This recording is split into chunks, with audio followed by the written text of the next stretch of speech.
ونصلي على رسوله الكريم أعوذ بالله من الشيطان الرجيم بسم الله الرحمن الرحيم আমি মহান রব্বুল আলামিনের দরবারে লাখ কোটি শুকরিয়া আদায় করছি যিনি আসমানের মালিক, যিনি জমিনের মালিক, যিনি সকল রাজত্বের মালিক, সেই মহান আল্লাহর দরবারে শুকরিয়া আদায় করছি যে আজকে আমাদের মহানবী সাল্লাল্লাহু আলাইহি ওয়াসাল্লামের যে জন্ম এবং মৃত্যু একই দিনে হয়েছে।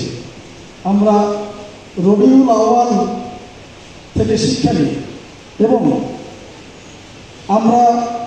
সিদ্ধান্ত নিয়েছি যে নবীর জীবনী, নবীর সুরত সিরাত সম্পর্কে আলোচনা। তো আজকে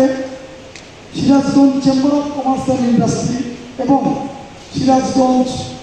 ইমাম মুয়াজ্জিন সমিতি আয়োজিত আজকের এই অনুষ্ঠানের সম্মানিত সভাপতি, উপস্থিত আলেম ওলামা এবং মাদ্রাসার প্রিন্সিপাল, ছাত্র ভাইয়েরা, আমি কথা বেশি বাড়াবো না। আমি ধন্যবাদ জানাই এই অল্প সময়ের মধ্যে আমরা যে মনের ভাষা ব্যক্ত করেছিলাম সেটিকে বাস্তবায়নের জন্য যে আলেম ওলামারা 3 দিনের মধ্যে দিন রাত পরিশ্রম করে এই প্রোগ্রামটাকে সার্থক করেছে, আমি তাদের প্রতি কৃতজ্ঞতা প্রকাশ করছি এবং তাদেরকে ধন্যবাদ জানাচ্ছি। আজকে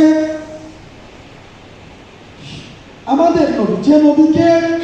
সৃষ্টি না করলে পৃথিবীর সৃষ্টি হতো না, যে নবীকে সৃষ্টি করার কারণে এই পৃথিবীর সৃষ্টি হয়েছে, সেই নবী সম্পর্কে যদি আমরা না জানতে পারি, না বুঝতে পারি, তাহলে আমরা সাগরে ভেসে যাব। সেজন্য নবীর সুরত সম্পর্কে জামে মসজিদের, কেন্দ্রীয় জামে মসজিদের খতিব সাহেব সেদিন বর্ণনা করছিলেন গত জুমার নামাজে, আমার ভালো লেগেছিল যে নবীর সুরত সম্পর্কে অনেকেই জানেন না যে নবীর সুরতটা কেমন, নবীর রাষ্ট্রীয় জীবন কেমন ছিল, সামাজিক জীবন কেমন ছিল, রাজনীতি কেমন ছিল, বিষয়গুলো শুধু মাদ্রাসা ভিত্তিক কিংবা যারা আলেম, যারা ওলামা ওনারাই জানেন, কিন্তু অনেকেই এই বিষয় জানে না। অথচ আমরা ইসলাম ধর্মে বিশ্বাস